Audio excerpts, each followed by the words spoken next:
अस्सलाम वालेकुम दोस्तों, कैसे हो? उम्मीद है कि सब खैरियत से होंगे। अल्लाह आप लोगों को ऐसे ही खुश रखे। सरकार दो आलम सल्लल्लाहु अलैहि वसल्लम की पूरी जिंदगी पर बनने वाली वीडियो सीरीज जिसका नाम मोहम्मद सबके लिए है सल्लल्लाहु अलैहि वसल्लम, ये उसका 20वां हिस्सा यानी पार्ट 20 है। थोड़ा हम रिकैप कर लेते हैं कि हमने 19वें हिस्से में क्या सुना। हमने 19वें हिस्से में सुना कि किस तरह आप सल्लल्लाहु अलैहि वसल्लम अब खुल्लम खुल्ला लोगों को एक अल्लाह की तरफ और एक खुदा की तरफ आपने बुलाना शुरू किया। आप सल्लल्लाहु अलैहि वसल्लम लोगों के घरों पर जाते, उनकी मजलिसों में जाते, आप बाजारों में जाते और लोगों को इस्लाम की दावत देते और उसका फायदा भी होने लगा था। लोग इस्लाम की तरफ आने भी लगे थे। यही वजह थी कि अब मक्का वाले गजबनाक होने लगे थे, गुस्से में आने लगे थे। फिर तरह तरह की मीटिंगें करने लगे, तरह तरह के प्लान करने लगे और अजीब अजीब मुतालबे, अजीब अजीब डिमांड आप सल्लल्लाहु अलैहि वसल्लम से करने लगे कि आप पानी निकाल कर बता दो, जमजम का चश्मा निकाल कर बता दो, शाम और इराक तक नहरें निकाल कर बता दो, आप हमारे सामने आसमान पर चले जाओ, वहां से किताब लेकर आ जाओ और खुदा की बेटियां जो फरिश्ते हैं उनको हमारे सामने लेकर आ जाओ। इस तरह के अजीब अजीब और मुतालबे और डिमांड करने लगे और फिर चचा अबू तालिब को भी आकर परेशान करने लगे। जब इससे भी बात नहीं बनी तो फिर वो इंतहाई दर्जे को पहुंच गए, एक दूसरे को कत्ल करने की और खून बहाने की धमकियां तक देने लगे। लेकिन हुजूर पाक सल्लल्लाहु अलैहि वसल्लम ने इनकी परवाह नहीं की और हिम्मत नहीं हारी और अल्लाह के हुक्म को पूरा करने में लगे रहे।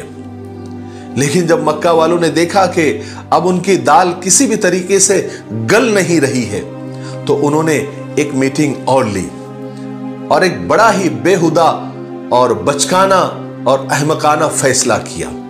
क्या फैसला किया, आइए सुनते हैं। लेकिन मैं आपको बता दूं कि अगर आप अब भी नहीं समझे हैं तो हमने आप लोगों की सहूलत के लिए पूरे 19 पार्ट्स यानी 19 हिस्सों के वीडियो के लिंक नीचे डिस्क्रिप्शन में दिए हुए हैं।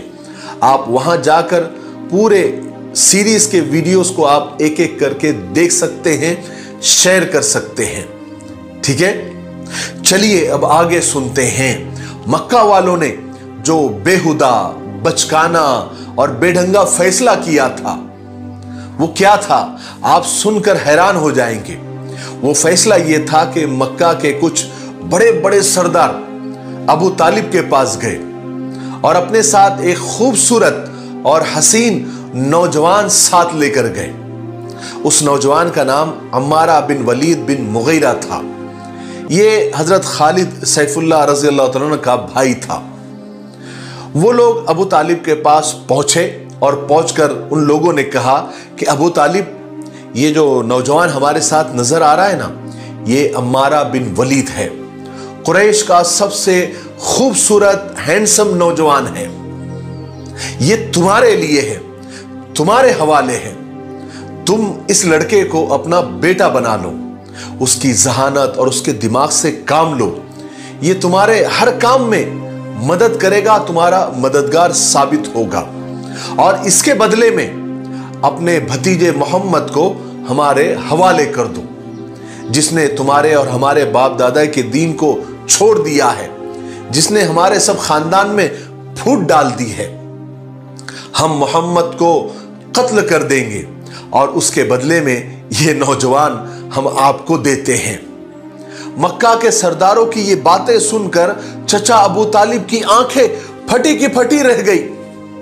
वो हैरत और ताज्जुब से उन सरदारों को देखने लगे और फिर कहने लगे, तुमने कितनी बेहुदा, बचकाना, बेढंगी तजवीज और आइडिया लेकर मेरे पास आए हो। तुम्हारी अकल पर पत्थर पड़ गए हैं क्या? तुम कैसी बात कर रहे हो कि मैं अपने पाले हुए चहीते बेटे को और भतीजे को कत्ल करने के लिए तुम्हारे हवाले कर दूं और किसी और के बेटे को लेकर मैं उसको पालूं, पोसूं, खिलाऊं, पिलाऊं? हद हो गई, ऐसा कभी नहीं हो सकता, भागो यहां से। मक्का के सरदारों ने जब अबू तालिब का ये दो टोक जवाब सुना तो उन सरदारों में एक बहुत बाइज्जत आदमी था जिसका नाम मुतइम बिन आदी था। वो कहने लगा कि खुदा की कसम अबू तालिब, हमने इंसाफ की बात की है और हमने पूरी कोशिश की है कि कोई भी बात तुम्हारी मर्जी के खिलाफ ना हो, लेकिन अबू तालिब हम देख रहे हैं कि तुम कोई भी बात मानने को और कबूल करने को तैयार नहीं हो। अबू तालिब ने कहा कि खुदा की कसम, तुम लोगों ने इंसाफ की बात नहीं की है, तुम लोग तो मुझे रुसवा करना चाहते हो, मुझे चिढ़ाना चाहते हो। खैर तुम्हारी मर्जी, जो तुम्हारा दिल चाहे वो करो, मुझे तुम्हारी कोई परवाह नहीं। अबू तालिब का ये साफ जवाब सुनकर सरदार बड़े मायूस हुए और कहने लगे कि अबू तालिब, ना हमने अब तक तुम्हारे साथ ना तुम्हारे भतीजे के साथ कोई ज्यादती की है, ना कोई जुल्म किया है। हम तो सिर्फ इतना चाहते हैं कि अपने भतीजे को रोको कि वो हमारे खुदा का इनकार ना करे और उसे बुरा भला ना कहे। तुमने इसलिए भी उसको मना नहीं किया। अब हम बर्दाश्त नहीं कर सकते, हमारी बर्दाश्त की हद अब खत्म हो गई है कि कोई हमारे खुदाओं में ऐब निकाले, हमें बेवकूफ कहे। अब हम तुम्हारे साथ और मोहम्मद के साथ जंग करेंगे, लड़ेंगे, यहां तक कि हम फना हो जाए या तुमको फना कर दे। अब हम बर्दाश्त नहीं कर सकते। उसके बाद वो सब लोग वापस चले गए, अबू तालिब को परेशानी के आलम में तन्हा छोड़ गए। अब अबू तालिब बहुत उदास नजर आने लगे थे। उन्हें इस बात का सदमा हो रहा था कि उनके कबीले और खानदान के लोग उनके मुंह पर पहली बार इस किस्म की बातें करके गए हैं और धमकियां देकर गए हैं। एक तरफ उन्हें कबीले के छूट जाने और उनके साथ दुश्मनी कायम होने का सदमा था, तो दूसरी तरफ उन्हें इस बात का भी दुख था कि अब उनके भतीजे मोहम्मद को ये लोग जलील करेंगे और तकलीफें देंगे। अब चचा अबू तालिब सोचने लगे कि वो क्या करे, क्या अपने प्यारे भतीजे को दुश्मनों के हवाले कर दे या फिर उसकी हिमायत और सपोर्ट में खड़े हो जाए। ये एक बहुत नाजुक लम्हा था, एक नाजुक वक्त था, नाजुक मरहला था जिसमें अबू तालिब को फैसला करना था कि वो आखिर करे तो क्या करे। आखिरकार अबू तालिब ने फैसला कर ही लिया कि वो रसूल पाक सल्लल्लाहु अलैहि वसल्लम यानी मोहम्मद को बुलाएंगे और उन्हें इस्लाम की तबलीग से रोकेंगे, जिसकी वजह से सारे खानदान में फूट पड़ गई है, दुश्मनी हो गई है और कबीले कुरैश की एकता और भाईचारा खत्म हो गया है। चुनांचे चचा अबू तालिब ने आप सल्लल्लाहु अलैहि वसल्लम को बुलाया। जब रसूल पाक सल्लल्लाहु अलैहि वसल्लम तशरीफ लाए तो चचा अबू तालिब ने कुरैश के मामले में आपसे बात की और जो मुतालबा, जो डिमांड उन्होंने अभी किया था उसका भी तस्करा किया और आखिर में उन धमकियों का भी तस्करा किया जो जाते जाते वो दे गए थे। फिर चचा अबू तालिब ने कहा कि ऐ मेरे प्यारे भतीजे, तुम अपने और मेरे हाल पर रहम क्यों नहीं करते? तुम मेरे और अपने हाल पर रहम करो। जो बात मेरे बस में नहीं है उसके लिए मुझे मजबूर मत करो। तुम इस काम से रुक जाओ, तुम इस तबलीग से रुक जाओ, मत करो और मत बढ़ाओ इस काम को आगे, यहीं पर ठहर जाओ, यहीं पर रुक जाओ।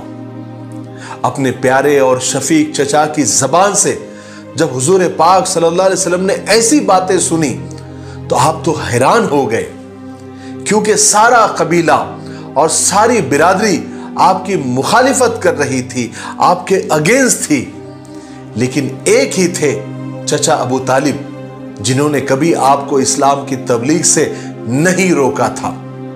मगर आज वही चचा, वही मोहब्बत करने वाले चचा आपको सच्चाई का पैगाम पहुंचाने से रोक रहे थे।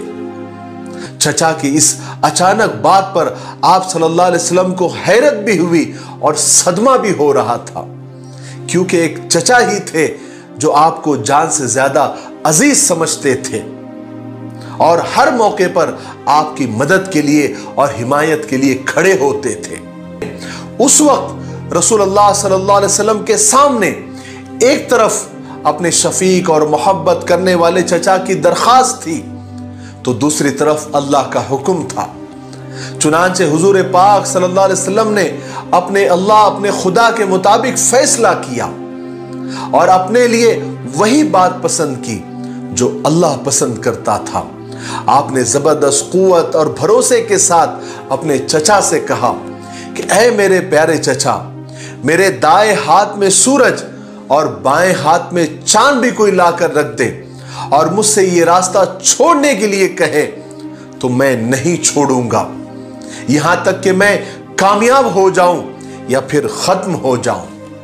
और इस तरह आप सल्लल्लाहु अलैहि वसल्लम ने अपने चचा को बतला दिया कि दुनिया की कोई ताकत आपको सच्चे रास्ते से नहीं हटा सकती। रसूलुल्लाह सल्लल्लाहु अलैहि वसल्लम हक और सच्चाई के तरफदार थे, चुनांचे आप हक के साथ चलते थे और हक पर ही खत्म हो जाना चाहते थे। चचा अबू तालिब इंतहाई हैरत और मबहूत होकर यानी ताज्जुब और हैरानी से अपने भतीजे को देखने लगे और अबू तालिब आप सल्लल्लाहु अलैहि वसल्लम की रूह और इरादे की सच्चाई और मजबूती पर हैरान थे। उन्हें ताज्जुब था कि उनका भतीजा मोहम्मद अपने मकसद को पूरा करने में कितना निडर है। उसको किसी का डर और किसी की परवाह नहीं है कि उसको कितनी इस रास्ते में तकलीफें उठाना पड़ेगी। उसके बाद आप सल्लल्लाहु अलैहि वसल्लम चचा के पास से जाने के लिए खड़े हुए तो आपकी आंखों में आंसू डबडबा रहे थे, आप मुसलसल रो रहे थे। आपको बेहद अफसोस था कि आज चचा ने भी साथ छोड़ दिया, शायद मुझे वो उन लोगों के हवाले करने को तैयार हो गए। अपने चचा के इस रवैये का आपको बेहद रंज और सदमा हो रहा था, मगर जैसे ही आप जाने के लिए मुड़े तो चचा अबू तालिब ने पुकारा, आवाज दी कि इधर देखो ओ चचा की जान, इधर देखो। आपने जब पीछे मुड़कर देखा, आप घूमे चचा की तरफ, तो चचा कह रहे थे कि जाओ बेटे, जो तुम्हारा दिल करे वो करो, मैं किसी भी कीमत पर तुम्हारा साथ नहीं छोड़ूंगा और किसी के हवाले तुमको नहीं करूंगा। अल्लाहु अकबर, अल्लाहु अकबर। चचा के ये हिम्मत अफजाई के जुमले तारीख ने संभाल कर रख लिए। क्या हिम्मत, क्या हौसला, क्या एनर्जी मिली होगी हुजूर को इन जुमलों से, इनको अल्फाज में बयान नहीं किया जा सकता। चुनांचे रसूल पाक सल्लल्लाहु अलैहि वसल्लम फुल एनर्जी के साथ वहां से लौट आए, इंतहाई मजबूत इरादे और पक्के इरादे के साथ। वो अपने मकसद के लिए उस वक्त तक कोशिश करते रहेंगे जब तक खुदा ताला इस हक की रोशनी को फैला ना दे पूरी दुनिया में, चाहे मक्का वाले उसके लिए कितनी भी तकलीफ दे। अबू तालिब अपने भतीजे की मदद के लिए तैयार हो गए, अपने घर वाले और खानदान वालों को बुलाने की तैयारी कर रहे थे ताकि रसूल पाक सल्लल्लाहु अलैहि वसल्लम की मदद और हिमायत का ऐलान करें, क्योंकि मामला अब बहुत संगीन हो गया था। और फिर बहुत जल्द ही अबू तालिब ने बनु हाशिम और बनु अब्दुल मुत्तलिब के सब लोगों को बुला लिया। सब लोग जमा भी हो गए और अबू तालिब ने उस वक्त सबको जमा करके कहा कि हम मोहम्मद की हिमायत का ऐलान करते हैं। जो लोग मोहम्मद को कत्ल करना चाहते हैं, उसका खून बहाना चाहते हैं, हम उनसे जंग करेंगे, उनसे लड़ेंगे। सब लोगों ने साथ देने का वादा भी किया। सिर्फ एक चचा अबू लहब ने इनकार कर दिया। उसने कहा कि मैं मोहम्मद के दुश्मनी का साफ साफ ऐलान करता हूं और यह भी कहा कि मैं मोहम्मद के दुश्मनों के साथ रहूंगा और हमेशा मोहम्मद की मुखालिफत करता रहूंगा। बहरहाल चचा अबू तालिब के घर पर मीटिंग हुई और मोहम्मद सल्लल्लाहु अलैहि वसल्लम की हिमायत का ऐलान किया गया।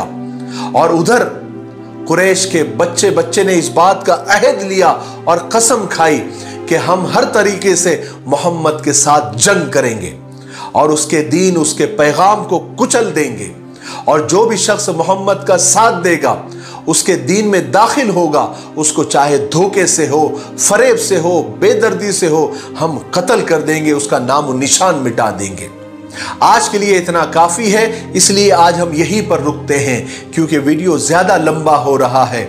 आने वाले 21वें पार्ट में यानी पार्ट 21 में हम सुनेंगे कि फिर कुरैश ने प्लानिंग करके आप सल्लल्लाहु अलैहि वसल्लम को किस तरह तकलीफ दी और इधर से बनु अब्दुल मुत्तलिब और बनु हाशिम ने क्या किया और फिर अल्लाह की मदद कैसे आई, कैसे कैसे तकलीफें दी गई, आपने दीन के रास्ते में किस तरह से तकलीफें उठाई और क्या क्या अजीब वाक़यात हुए, वो इंशाअल्लाह हम पार्ट 21 में सुनेंगे।